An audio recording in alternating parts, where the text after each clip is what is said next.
So that's my first white blaze as I start or continue my section of Vermont from last year. I'm just off Route 1130, and my goal, of course, is to get to Hanover, New Hampshire. Today, the very first highlight that I'm looking forward to getting to is Bromley Mountain, which is in 3 miles. See you up the trail. Just a word on the context of this hike. Obviously, we have the coronavirus, pandemic. Initially, when it hit us hard in the U.S. in March, I felt strongly and agreed with the AT Trail Conservancy that people should not be on the trail at that time. But obviously, things have evolved a bit. I've done research not only on the science of the virus, but also the state here that I'm in, Vermont, which is the best state in the U.S. in terms of fewest number of daily cases. It's number 1 in that area, and at this point, I feel it is appropriate and acceptable to be hiking here. So I just wanted to make note that that was a consideration, but at this point in August 1st, it feels like an okay thing to be doing, an appropriate thing to be doing.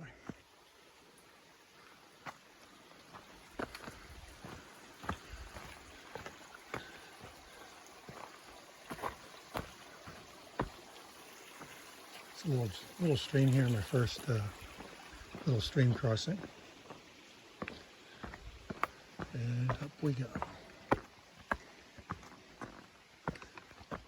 Well, I've been hiking for 45 minutes or so.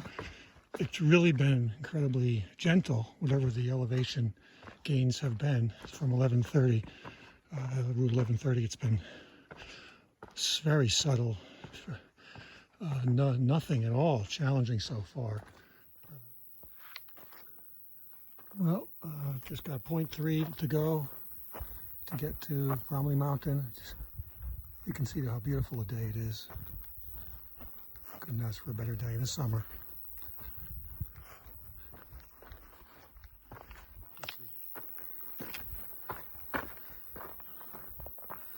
What a gorgeous setting, huh?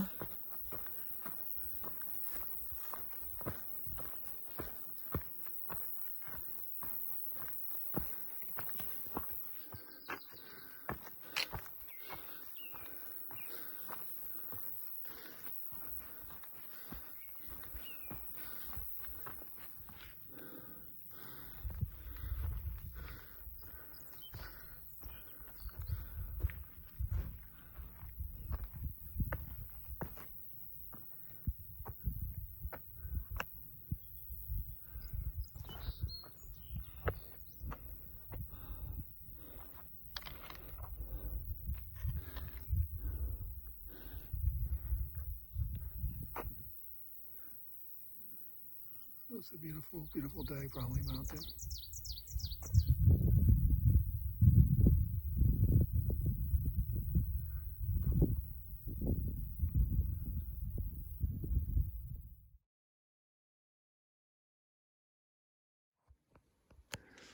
This is what you call Green Tunnel.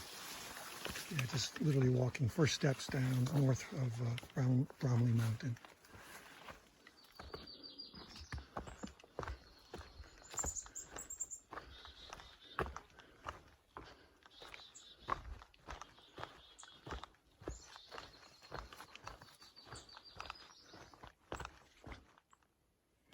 So there's just a little bit of a muddy stretch, the last bit of the trail. Nothing extreme here, but a little bit to navigate, to be honest. So this is the first bit of mud that I'm seeing so far.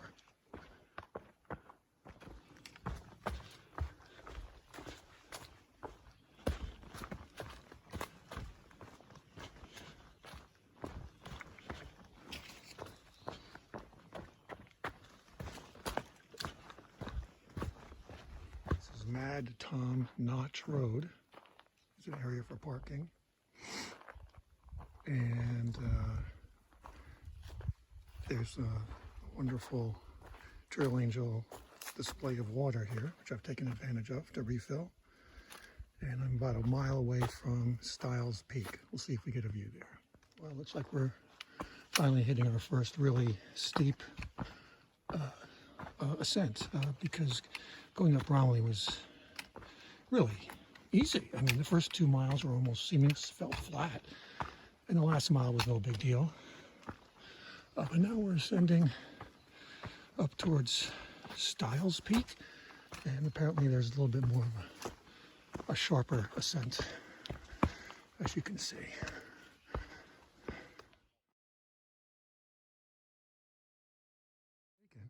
This is a view from Stiles Peak. Beautiful view, limited but in terms of the panoramic, but it's beautiful. We're up about 3,375 feet, actually about 100 feet higher elevation than Bromley. Beautiful scene. Perfect lunch spot.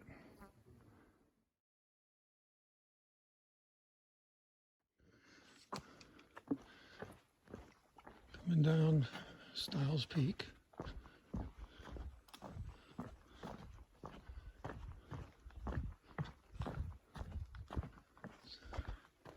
Bit of a muddy stretch here.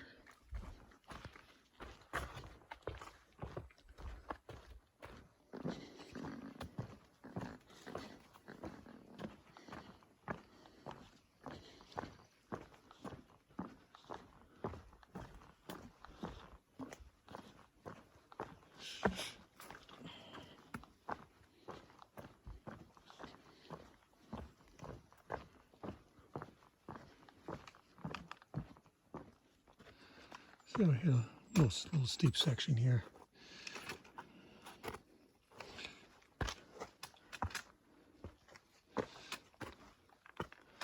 I could feel my energy going down after having had a little sandwich. So we're just plodding along best we can.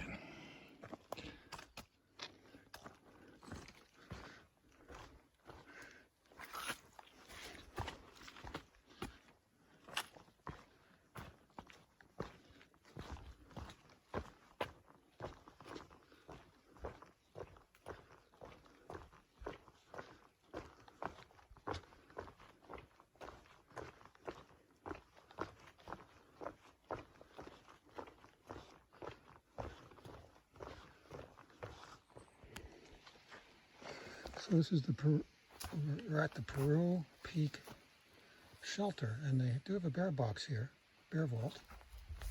And I'm going to show the shelter. There's water in front of it.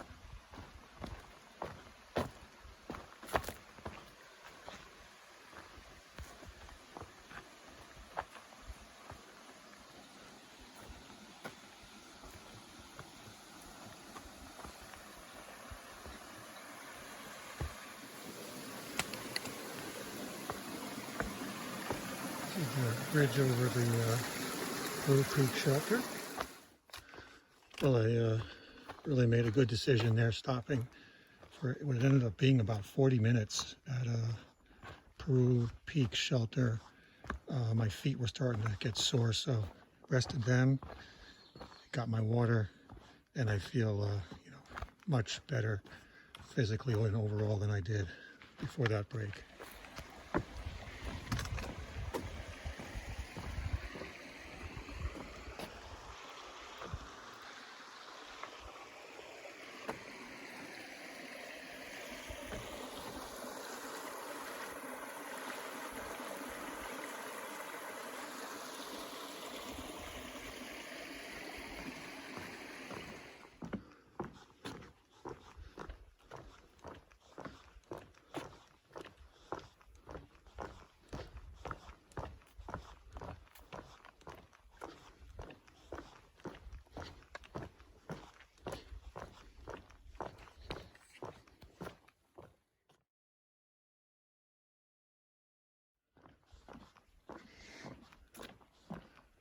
So I think we just passed Griffith Lake, half-mile from Peru Peak Shelter. Now we've got a long boardwalk.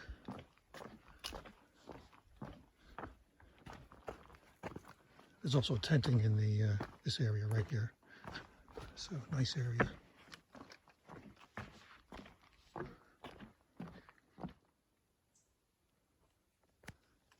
So I'm doing Big Branch Wilderness now.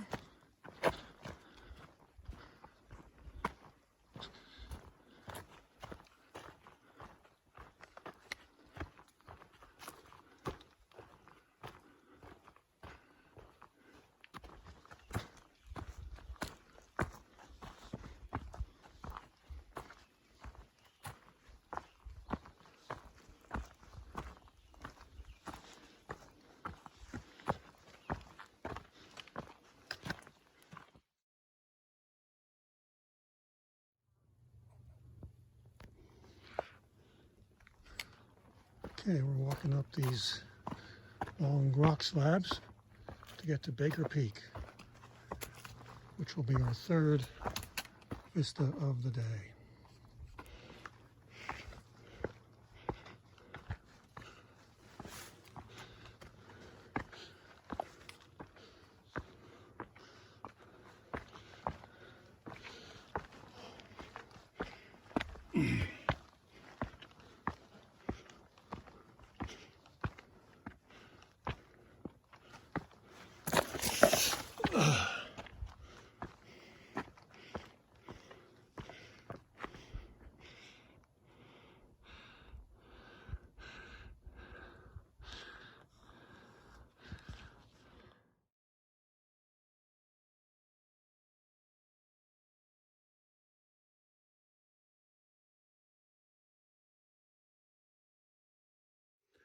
Well, that was, wow, that was some elevation. All of a sudden, out of nowhere, you hit these slanted rocks. I wish I knew what type of rock I was going up. And I would not have wanted to go up there if it was slippery, that's for sure. And now I see why they have a weather bypass for that spot. So Baker Peak, wow, quite a challenge getting up it. Nice view though.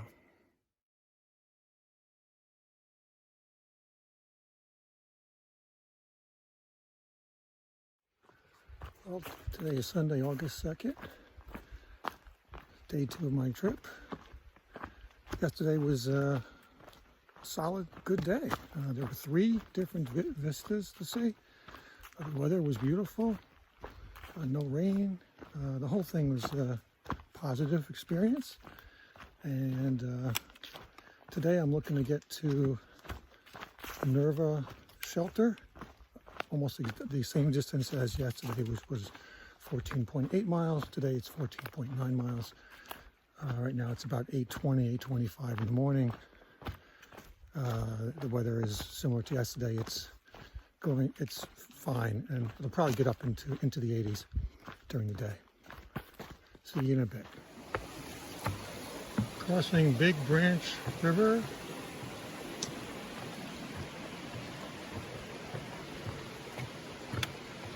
A little look in both directions.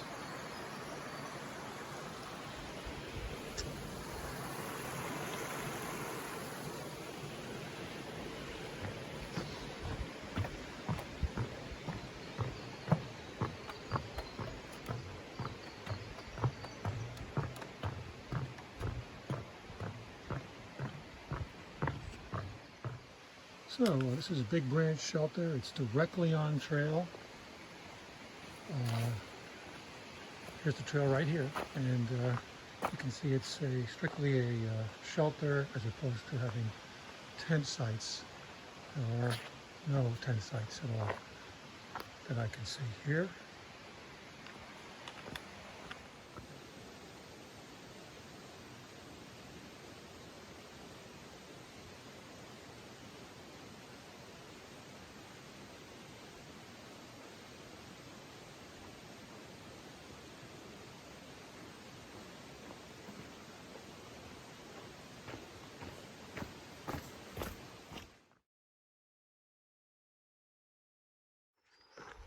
Well, how about this for well-manicured trail?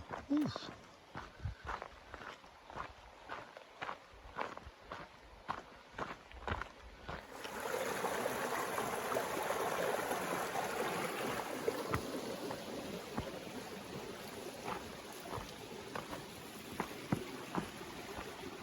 lovely stream next to the trail.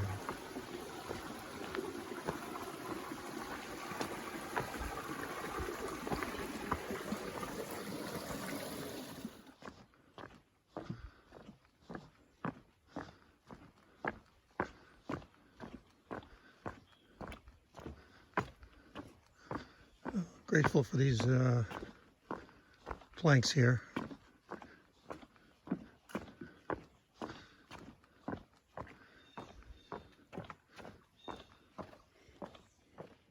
Little rock pond.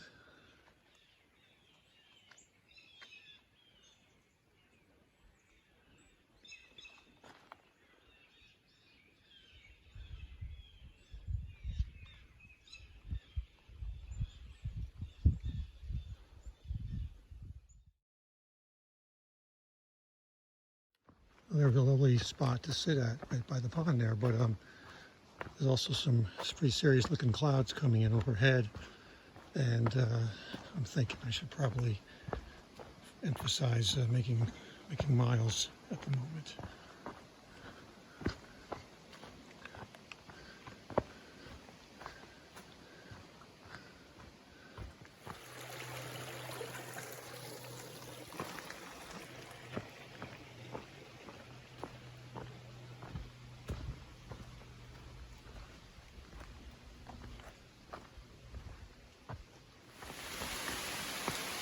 So it's started to rain. No surprise. We'll just see how long this thing lasts.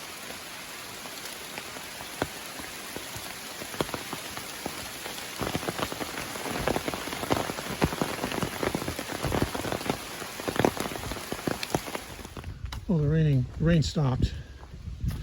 Only lasted maybe 20-30 minutes. Nothing terrible. You can see it's dark though. The sun just is not appearing at all today. That always sort of takes away something from the day for me. I love when the sun's out. We are approaching something called Rock Garden, which I think will be very unusual, and I look forward to seeing it. It should be there in less than a mile. Well, this is the famous Rock Garden.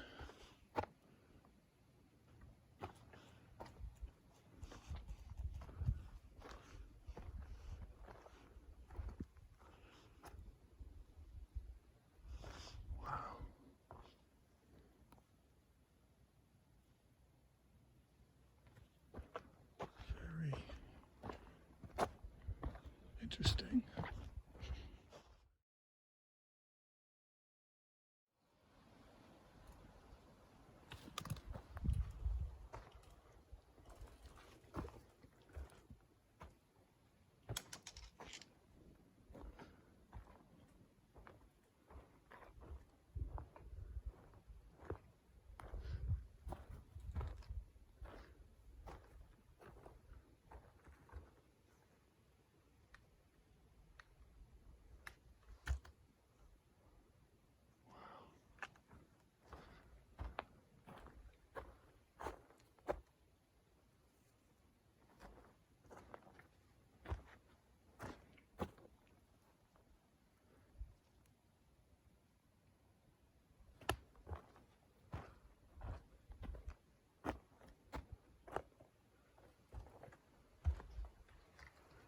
This feels almost like there's a spirit life within this whole area.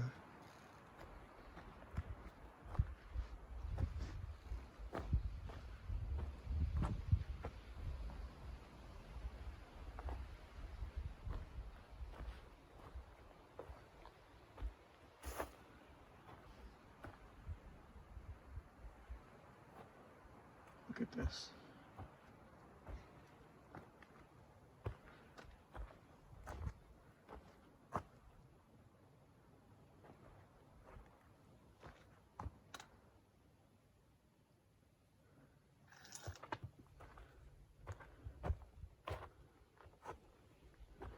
I think I've gone almost all the way around now. Yeah, this is where I started. I'm having a hard time leaving the area. It's just such a hypnotic, unusual area with all these rock imprints of human beings who have left their mark visually and perhaps spiritually in this area. Wow.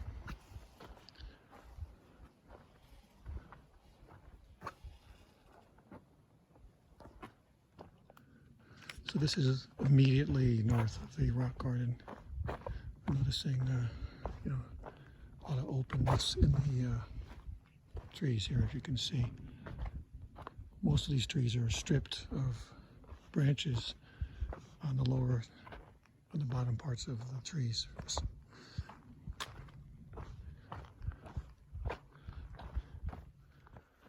So, again, just moments away from the rock garden. I guess the rock garden has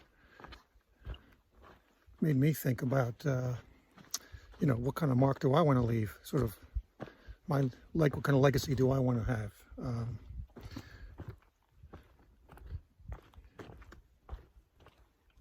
Something to ponder. Now for a little philosophical / ethical / spiritual statement of the day, if you will. So as I walk through this, you know, beautiful stretch of the Appalachian Trail,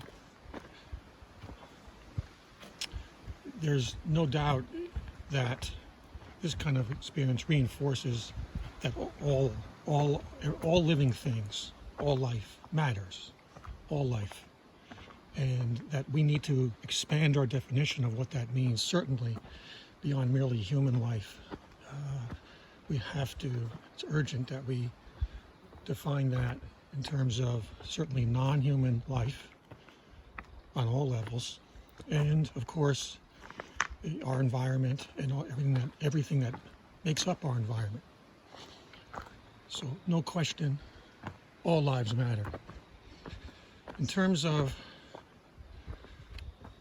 the situation in our country with the recent killings of African Americans at the hands of the police, what that represents is a violation of the value of all life. And what becomes necessary when that happens, what becomes morally imperative is, in my view, that a particular emphasis and focus must be brought to bear. A moral focus must be brought to bear on such situations to understand how they could possibly happen, and what we as individuals and what our society at large can and must do to rectify that, so that in that case African American or Black lives matter equally to all other human lives, certainly in our country and ideally around the world. That would be the goal, and that is what is necessary.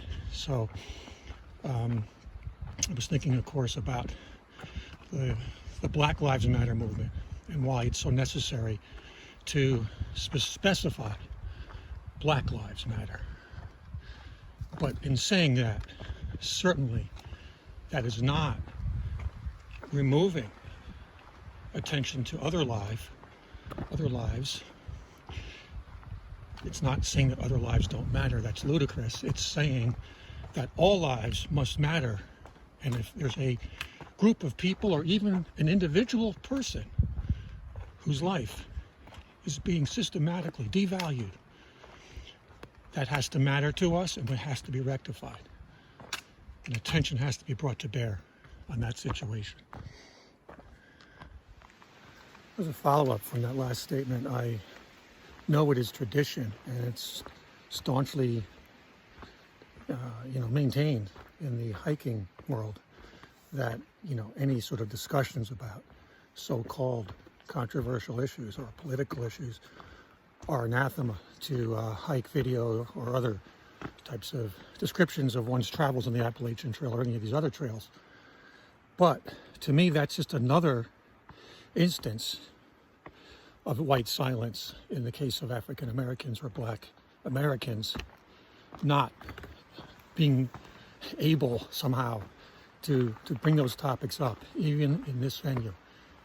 And as I said in my last statement, this venue brings up the very point of how valuable life is, and therefore the necessity to ensure and restore the full humanization of Black Americans following the horrific recent incidents and 400 years of incidents, which is a word I should not be using since it's obviously systematic in nature and not an incident, which suggests something random. So this trail journal definitely is going to capture, and I hope continue to capture, the beauty of this trail, but I'm not going to exclude or deny myself the opportunity to think on an ethical or even spiritual level and to share that. Hopefully this will be appreciated by some. Well, just as I finished my little sermon, if you'll forgive me, the sun just is peeking out now. I'll take that as a sort of amen from the natural world. I definitely crave sun when I'm hiking. It makes all the difference to see sun. Well, this is incredible. Literally a second after posting my most recent statement, here it is, another rock garden. And it looks like it's certainly from a space standpoint more expansive. Man, this is so cool. Look at this. Just doing a little walk around here at this second set of rock, what do we call this? Statues? Rock statues, we'll call it. And this is really quite expansive. It goes up into the trees. Wow, it comes around here. I mean, I could go on and on, it looks like.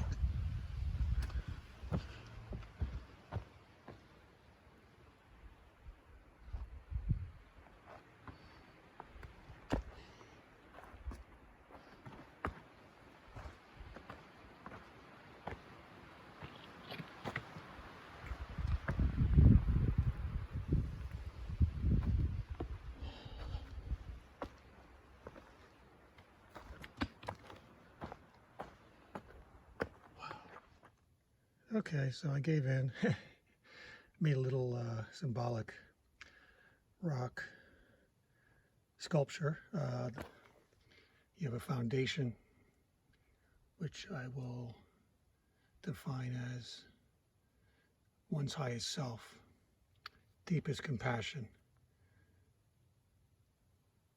If you want to say God, Spirit, then I've got global citizenship here. Then I've got family, friendship, relationship. Above that, valuing all life and loving all life.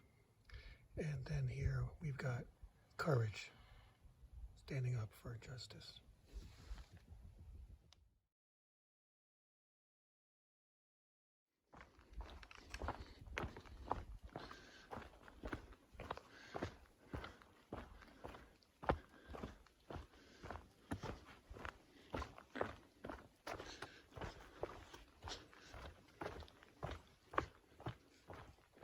Pretty steep downhill all of a sudden. It's kind of fun.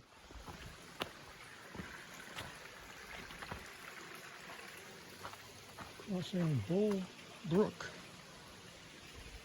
I just got my last water, a little bit of a fill up until I get to the Minerva shelter.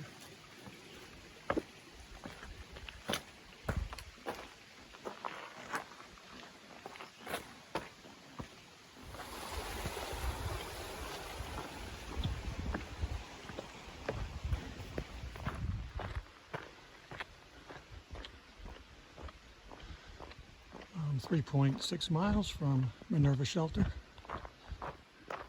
Just had a very brief sprinkle that has stopped. The soil science said this is the Killington section.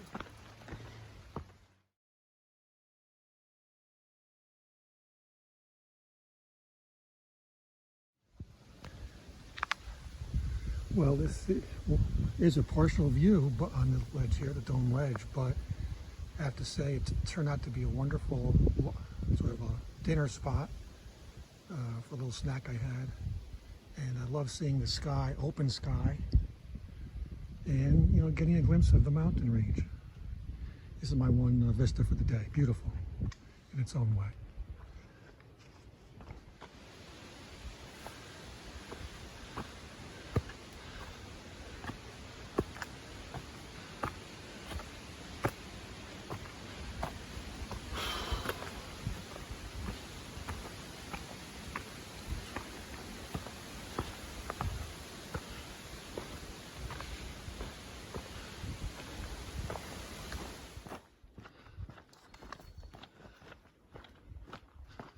Last mile, probably inside of half a mile before the shelter. Feeling good.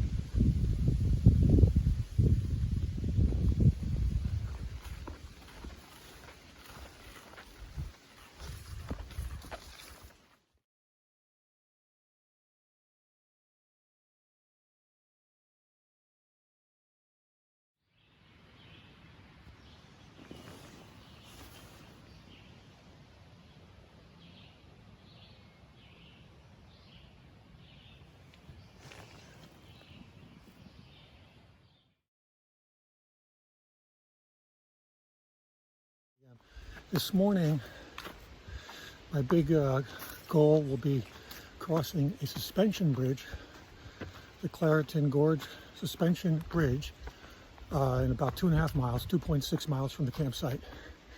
That'll be a challenge for me. I'm not a big fan of sort of open heights, and I believe it's like 800 feet above the river. We'll see. But either way, going to take it on and conquer that little fear of mine. So it's been a really lovely first 15 or so minutes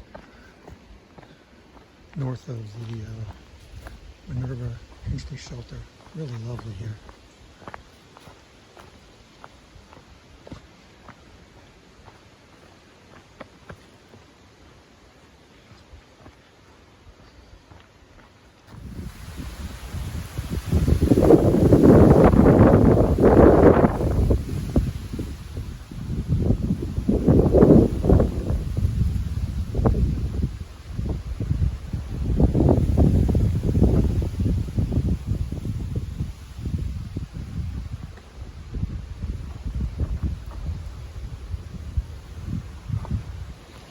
Well, here it is. This is the bridge I've been anticipating, a little bit fearful of because of the way it was described as not being that solid or whatever, but here it is. The drop isn't anywhere near as bad as I thought it was going to be.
Well, the real thing about the bridge was that it was not solid, and I felt very uncomfortable strolling across. The heights weren't that bad. I see a sign here that says that this bridge was apparently built in response to a hiker named Bob Bromley, who it says here, lost at this site while hiking the trail he loved. Apparently this happened on July 4th, 1973, at age 16, 17 really. Oh my goodness. So it says here, Clarendon Gorge Bridge replacement supported in his honor by family and friends.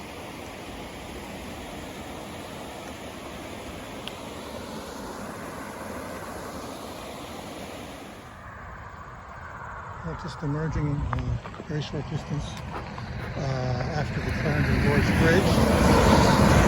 And now I'm going to actually walk for a mile on this road here, Route 103, Vermont 103, to get to Loretta's Deli, get some sandwiches and resupply.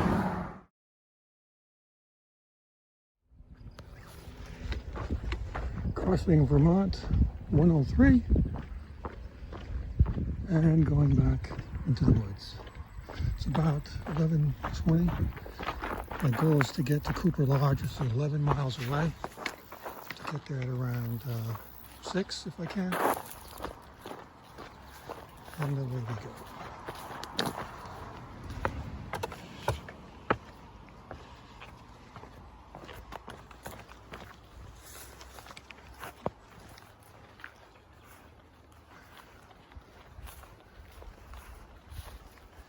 Well, this has been a very unforgiving and steep ascent north of Route 103. Just giving you a sense of that.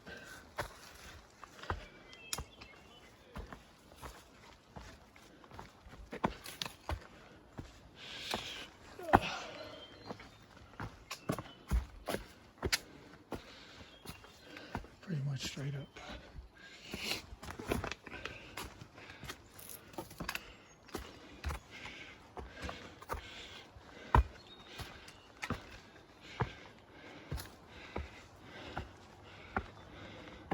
This is not untypical when you enter a town area or highway, street rather, and you leave it.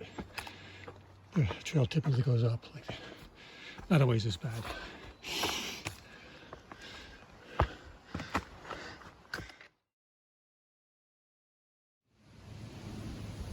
So I finally got to the top of this ascent.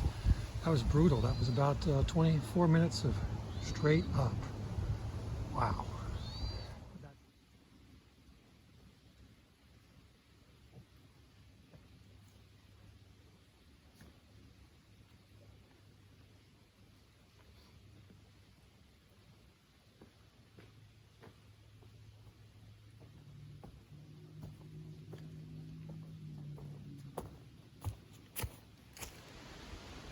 Well, after that initial 25 minutes straight up north of 103, we had a nice stretch there for a bit, and now it's straight up again. Oh man, Vermont.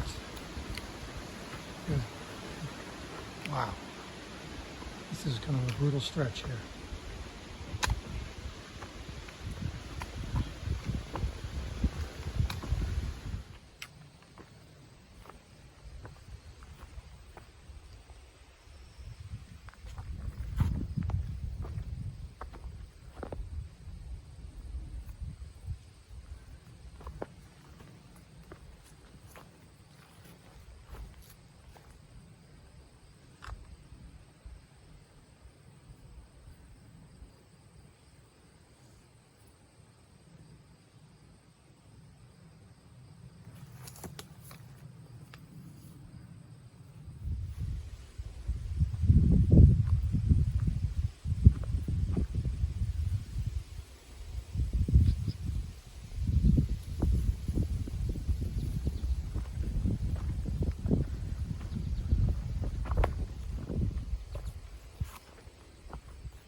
So again, very unexpected and lovely opportunity to see those cows right up in front of me.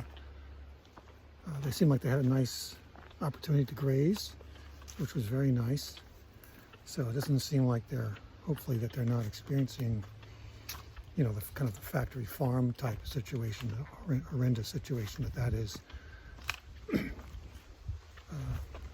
Never seen cows that close before. Anyways, it does reinforce for me, you know, my vegetarian status. You know, just seeing an animal like that and seeing that it's just, you know, as it just grazes, and the idea of, you know, killing it for food just doesn't seem. It's like something I can do. Certainly, I could never do that. So I can't eat that flesh. So we're at Kiefer Road, town of Shrewsbury. You've got a trail magic here, although I opened it up and was actually a bit excited to maybe have something, maybe a drink of something different besides water, but everything's taken.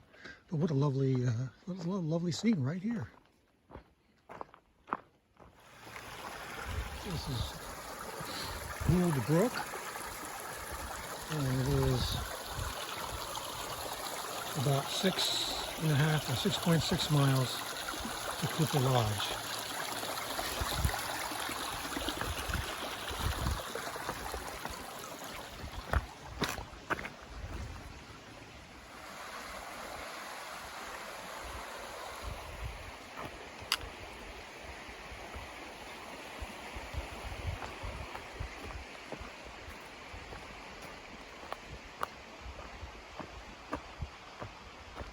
Above Gould Brook, moving back into the forest.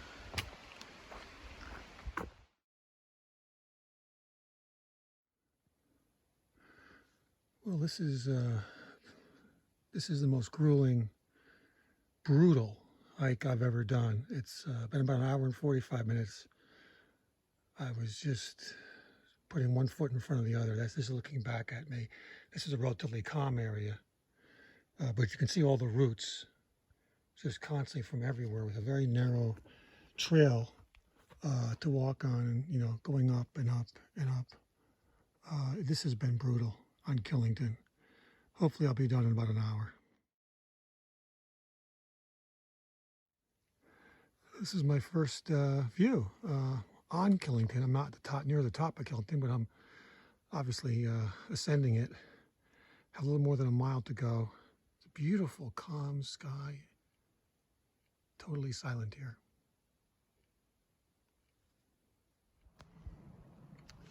So, first 2.5 miles were just torturous coming up Killington. Seems like the last, I don't know, it's 3/4 of a mile or so has really leveled off. It plateaued, as you can see here. So hoping it keeps this way, frankly, to Cooper Lodge, which is about a mile, a little over a mile from here. Well, I'm here. This is the lodge. I'm going to peek inside.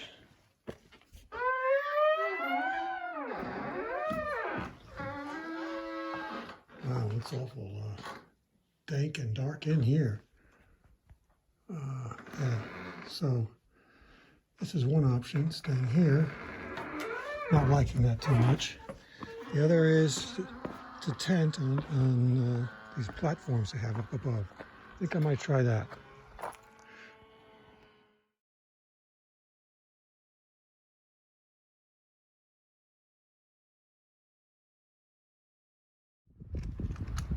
Well, we're looking up the very last section to get to the top of Killington Mountain. It is as steep as you would want it to be.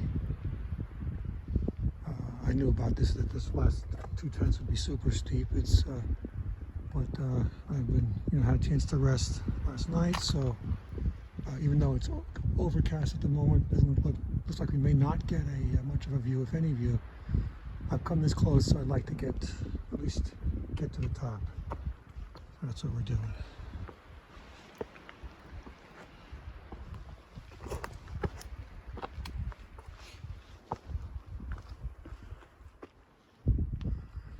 Wow, this has to be the steepest section of any mountain I've ever attempted to go up. I'm not going to film, I'm just going to show it to you.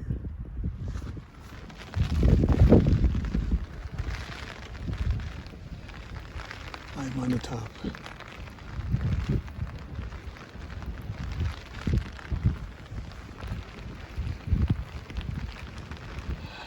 It's an honor to be here.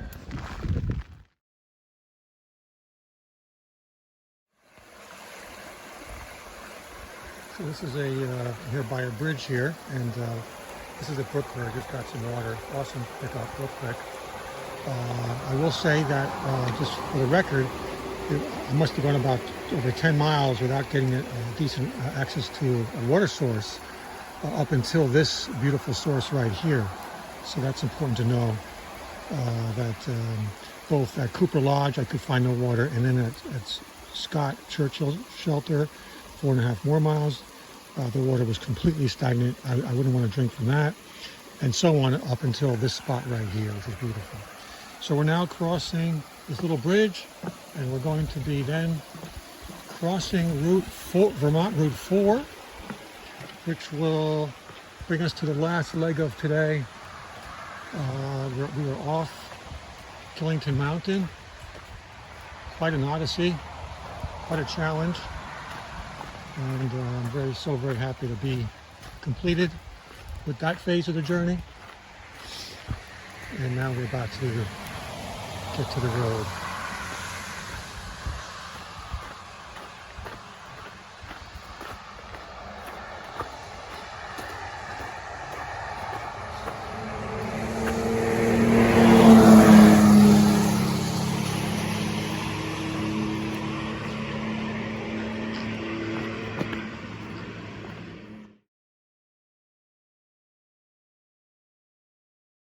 Well, this is the last stretch of a little over 3 miles to Killington. Looks like it definitely would be a nice, I sense it looks like a nice place for bears, as the sun indicated. So I'll be vigilant. I don't think I'll see anything, but this is the first time on a trip that I'm sort of being particularly mindful of the possibility of a bear encounter.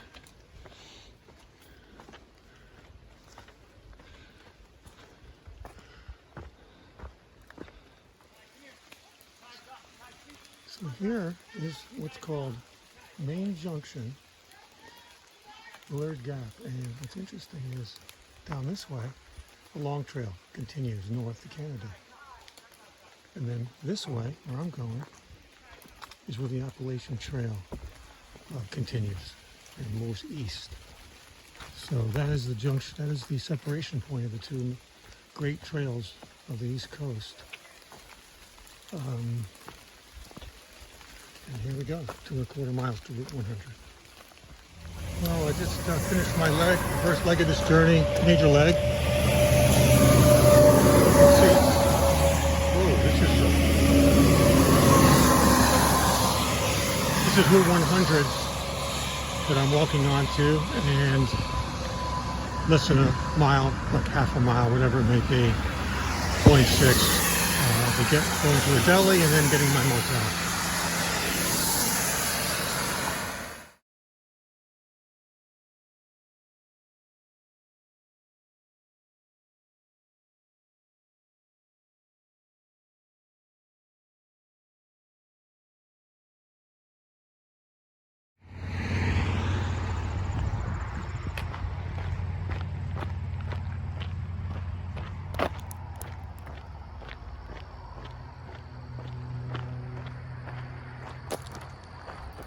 We're entering the woods, Thursday morning, August 6th. Feels like a beautiful hiking day. It feels like the humidity is much less than it had been in all the previous days. I believe the temperatures will be roughly the same level low 80s, but the humidity makes, if I'm right, make a big difference in terms of being lower. I'm feeling just great in terms of being rested, enthusiastic. We've got 3 days ahead of me. The ultimate goal being Hanover, New Hampshire, and the completion of the Vermont section of the Appalachian Trail. Today I'm looking to go, my plan is to go 14, I think it's 14 or 14.1 miles to a place called the Lookout, which, as the name suggests, supposedly has a tremendous view and possibly even a great night sky view. So we'll see what it is, see what it's like. But off to a exciting early morning start.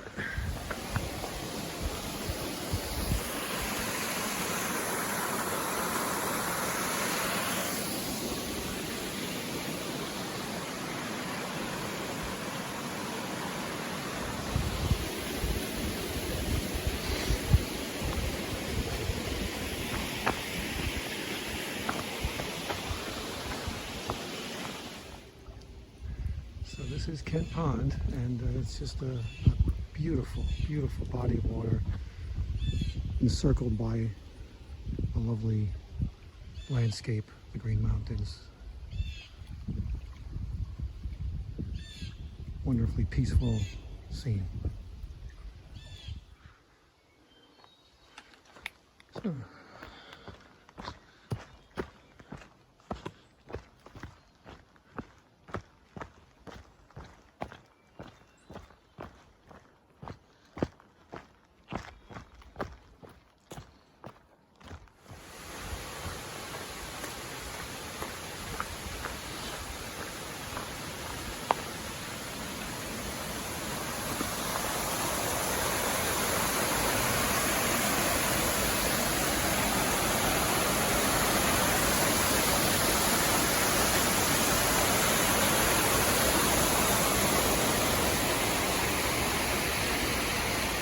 well, this is a lovely boardwalk, just past Thundering Falls. Wonderful 2 miles to start the day. But you can, if you look up, you see a hill there, but the more immediate mountain or hill is very steep, and I've read that it's a very steep section just about to commence. But that's the way the AT works. So the climb up, yeah, it's been steep, but fortunately there's been a lot of switchbacks, which is what you see in here. So it makes it obviously infinitely easier, more doable than going straight up a mountain. So this back and forth process is really making it quite doable.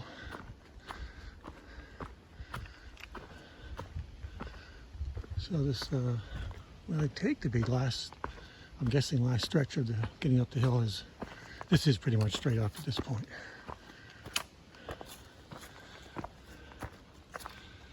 It appears I've finally scaled this mountain north of Thundering Falls.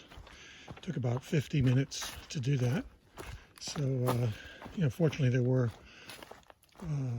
quite a number of switchbacks, and there were also sections where I had to go pretty much straight up, but again, a nice reintroduction to the woods, to the mountains, after spending the last full day in Killington Motel, and frankly day and a half because I got in the afternoon of the previous day. So back into the woods, back into the mindset, away we go.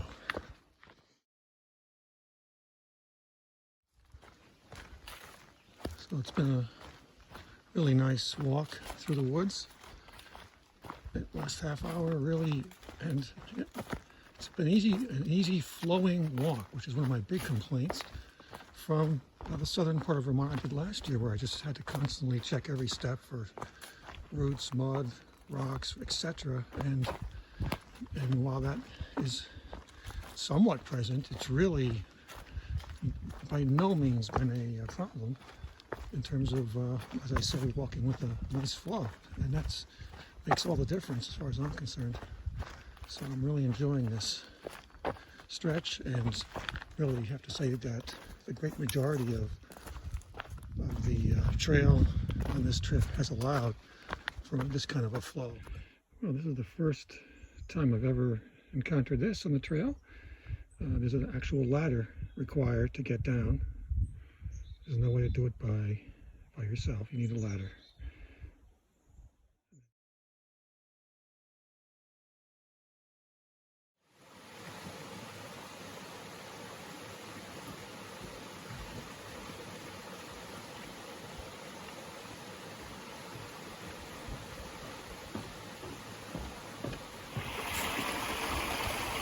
So it's the lovely bridge here. And I just came down over here.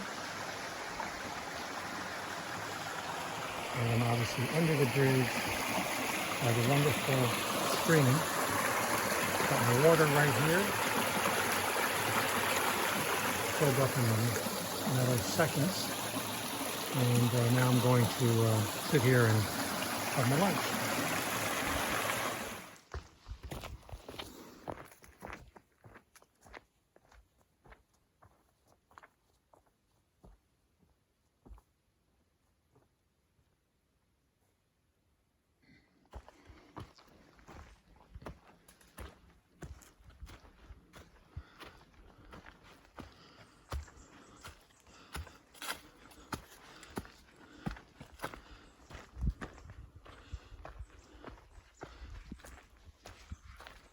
So here you can see a lot of trees cut down. In the background you might be able to hear a vehicle doing some kind of construction or work in the woods here. And here's some more cut trees, of course. So this has been all throughout the last 10-15 minutes.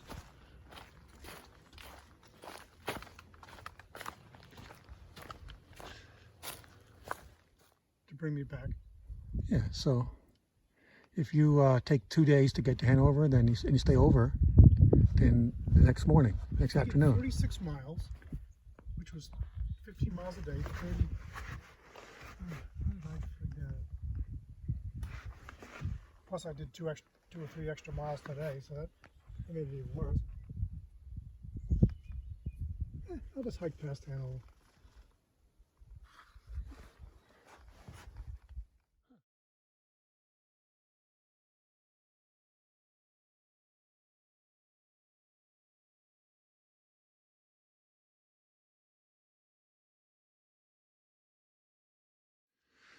So it is Friday, August 7th, about 7:10, 7:15.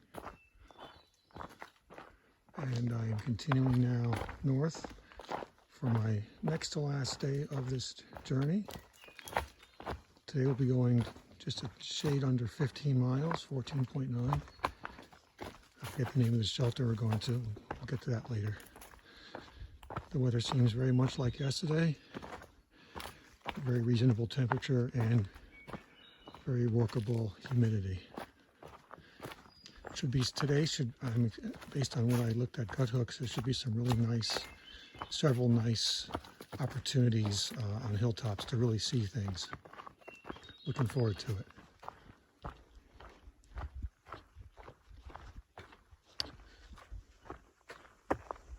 Moving towards Route 12 in less than a mile.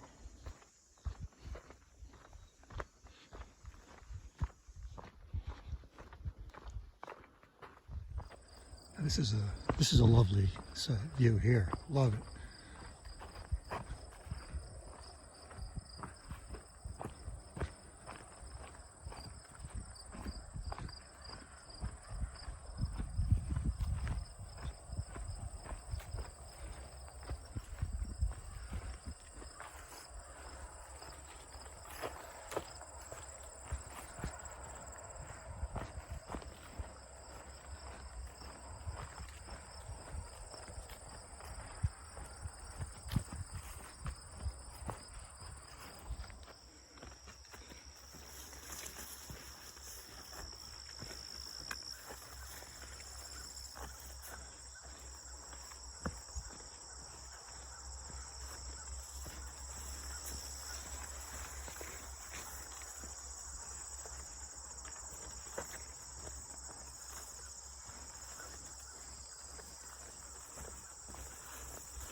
So here's the water source, right below Route 12.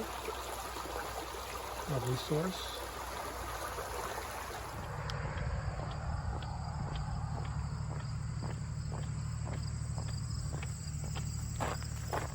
Crossing Route 12.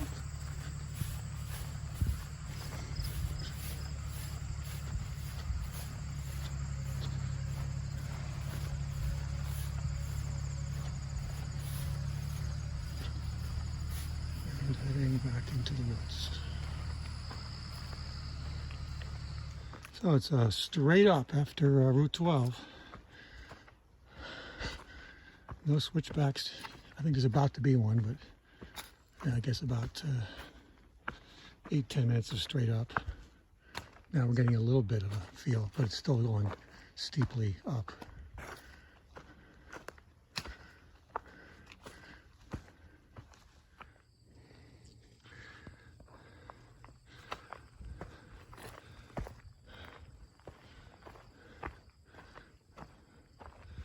Continuing to walk on the perimeter of this field.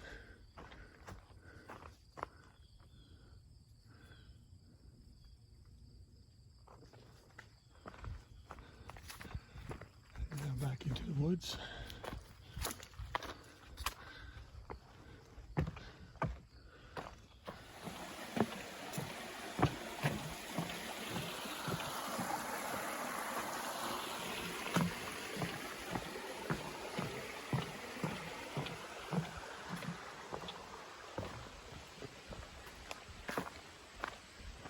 So we're now looking at another one of those field walks, which I enjoy very much.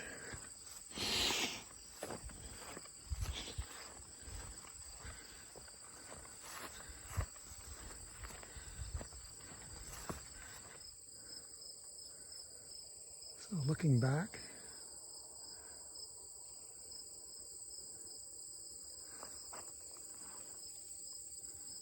and now we go back in to the woods. Well, this last stretch has featured a lot of vegetation right, kind of crossing over the trail.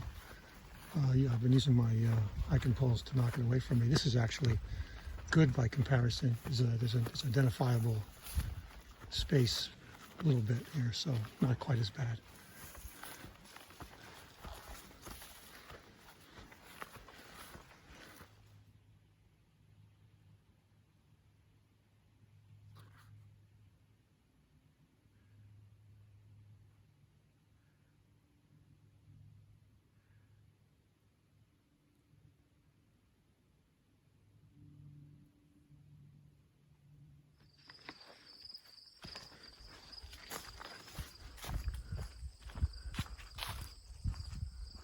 Lovely field here. Wow.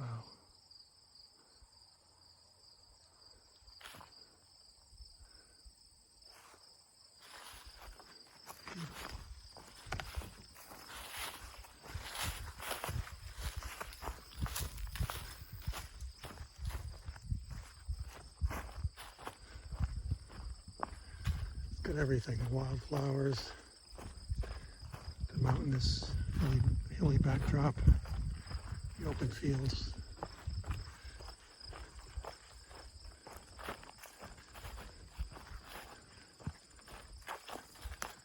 Got a lot of these today.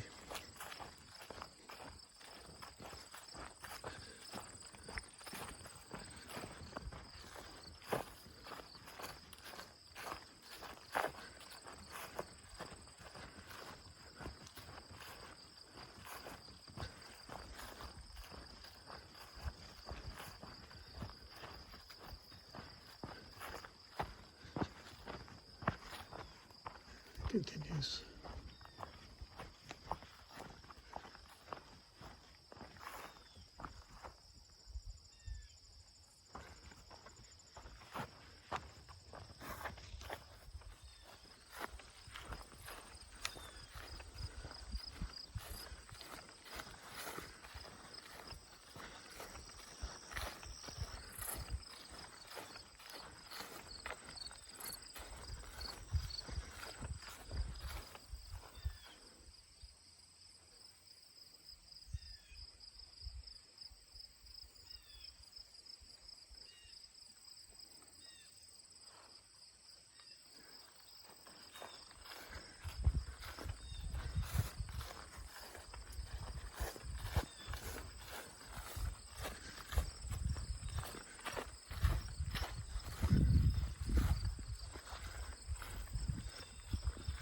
I love this.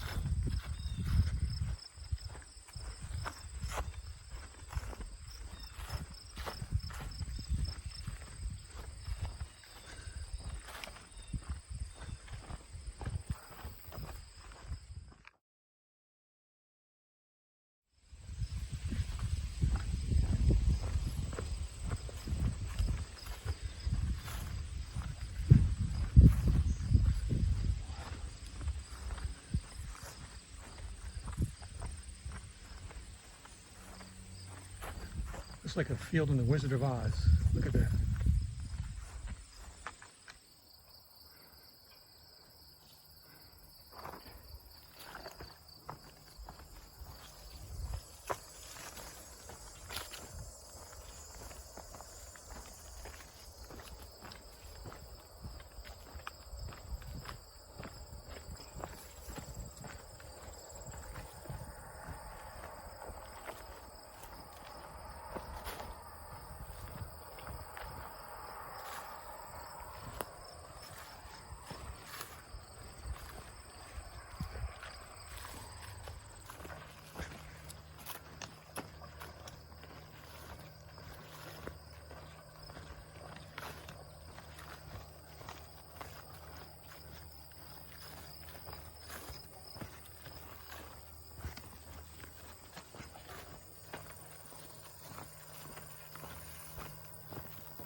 So looking west here in this lovely view here, and we've seen a whole bunch of these sorts of openings today, unlike yesterday. So a lovely view. Enjoying a little lunch here.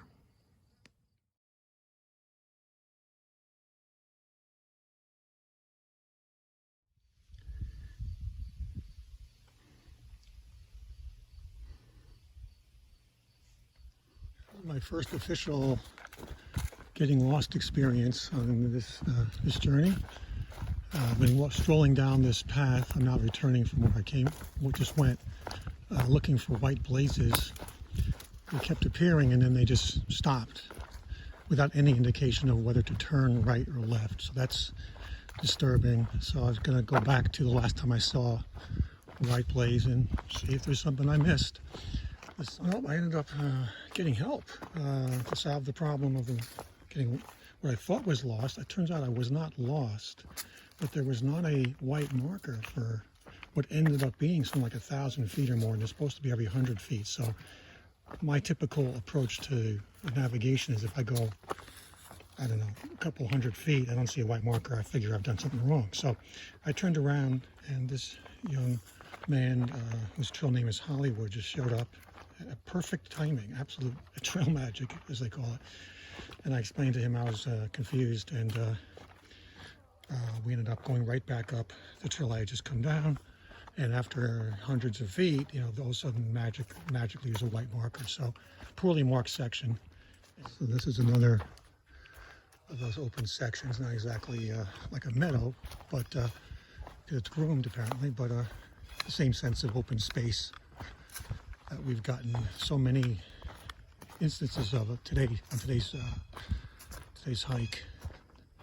which I've appreciated in every case. I love having some open space to break up the closed-in feeling in the woods.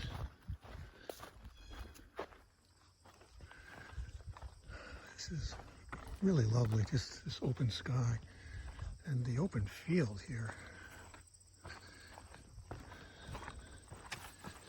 This is definitely one of my favorite days of hiking. A nice little house up the hill.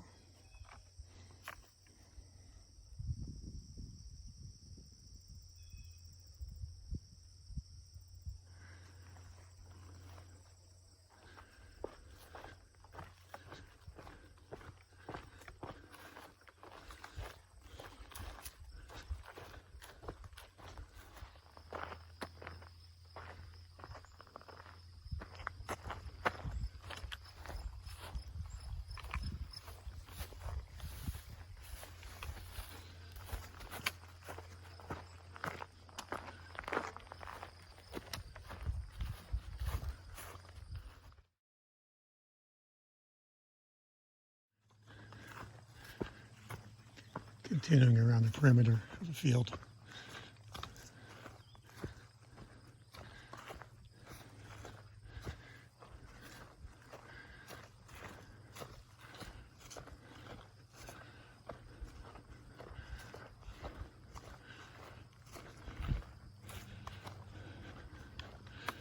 Lovely views.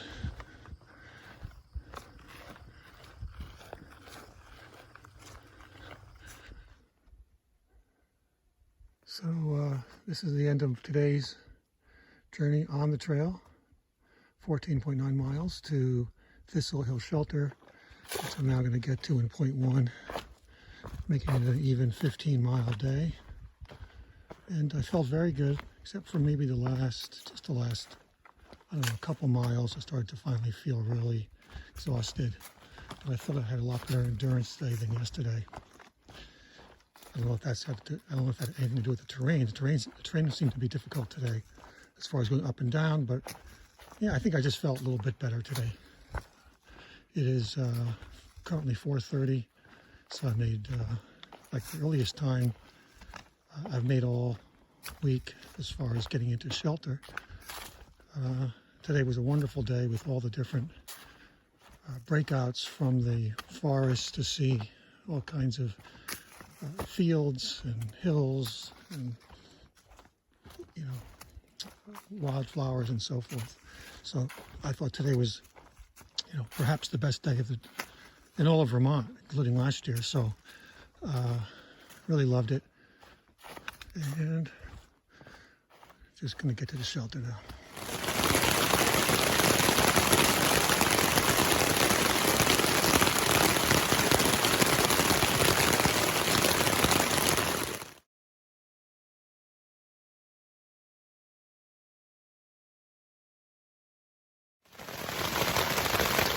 Well, it's absolutely pouring outside, as you can hear. It's 7 o'clock. I thought the rain was moving towards stopping about a half an hour ago, and now it's picked right back up again. It's been going on for 4 hours. This is really a problem as far as kind of how to get out of here, when to leave, making sure I could have decent enough visibility to see the white blazes. I've never hiked in a torrential rain before. I've hiked in rain, but not torrential rain where the sky is dark, pretty dark out. So I am a little concerned about the situation, and guess I'll wait a little bit in the hopes that it might let up. But I've still been hearing thunder as recently as a few minutes ago, so the system is still obviously right where I am. We'll see what happens. It's about 8:15 Saturday morning, August 8th. This is the last day of the trip. I'm headed to Hanover. It rained torrentially from about 3:30 in the morning until about, I don't know, 20 minutes ago, half an hour ago, whatever it was.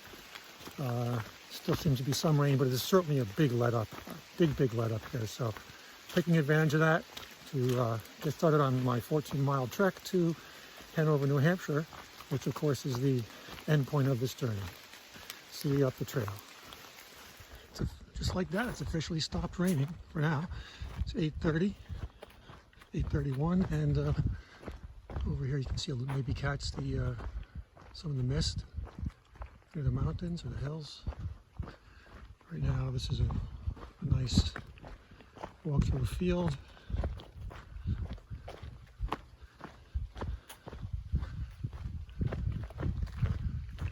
And I'm very appreciative of the break, at least the break in the rain. Hopefully it'll hold up.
Looking back on the trail, and now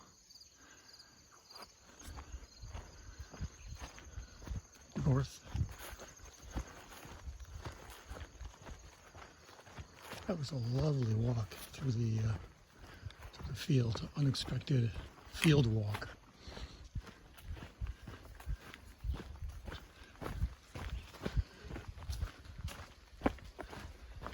Now the lush green forest.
I'd like to point out if you look at the track that I'm walking on, it is just, there's really nothing, no roots, no rocks, certainly no mud, which has essentially been non-existent during this phase, this whole phase of Vermont that I've done on this trip.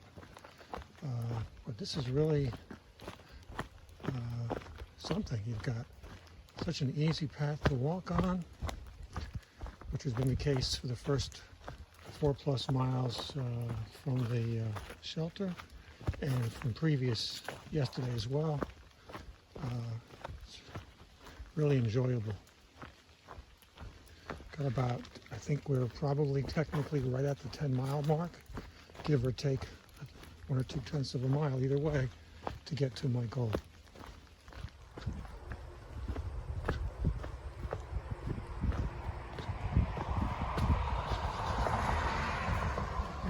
Emerging onto Queechy Road.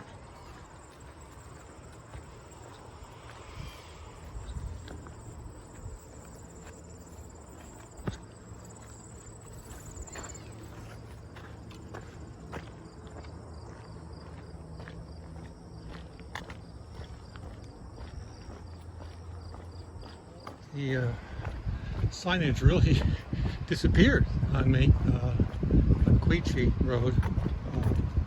But I asked someone in the car.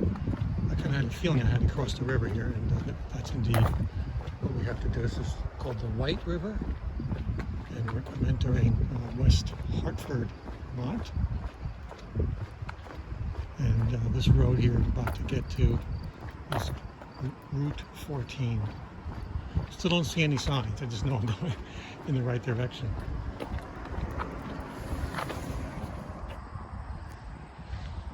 Well, there's still no signs at all when I crossed the river. I was told by the car to veer to a barn on the right of the river, which I did. I went to the barn, and the woman there said I should go left, which is what I'm doing now. I'm on Route 14. This is the first one I take to be a marker in quite a while, so I don't know how we were supposed to find over that. So a bit of a complaint on this section about the signage, but I seem to be doing right. Well, this reassures me a little bit. Captain Stashes on the AT, mile marker 1722, West Hartford, Vermont. Now, I know it's not 1722, and in the current mapping of the trail, it shows that there's been a change in the mapping. It's now something like 1741 or something. Oh, look at this. West Hartford Village Meeting House, circa 1832. Look at this. Wow. So cool.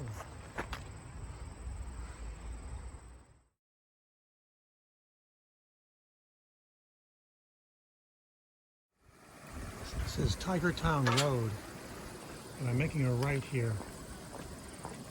So I'm off of Vermont 14, where I passed a whole bunch of residential houses and of course that meeting house. Now let's see where this takes me.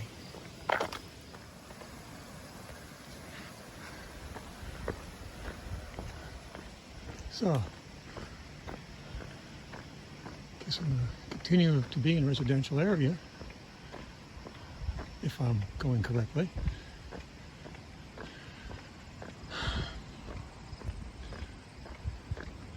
And I'm going to be crossing these tracks.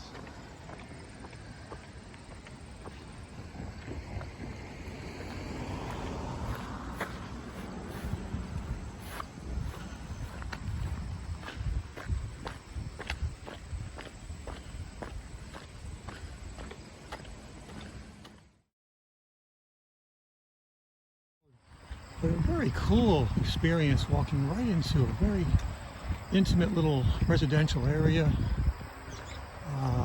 in West Hartford, Vermont, and now I'm coming up on Route Interstate 89, I believe it is, and above me, of course, and I'm going to look for some signs, for some further guidance, hopefully with some markers pretty soon. So there's Podunk Road and the AT sign pointing to the right. And now we will get back into the woods after an interesting excursion into residential Vermont.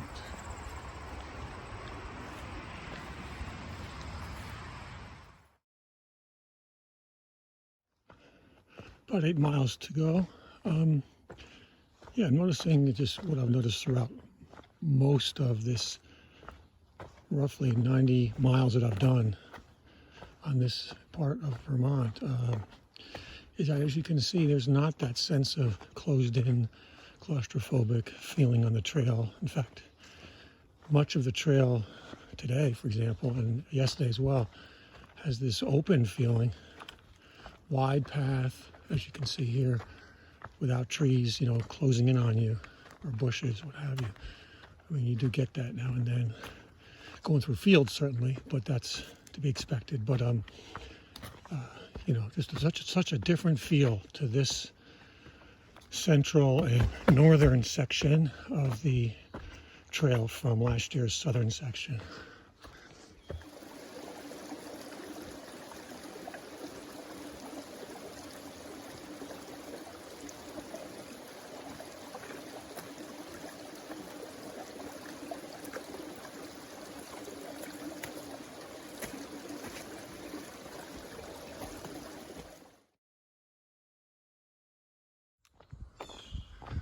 though I've obviously come out of the woods, I'm not sure if I'm going to go back into the woods. Just less than 2 miles to go to the border.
There it is.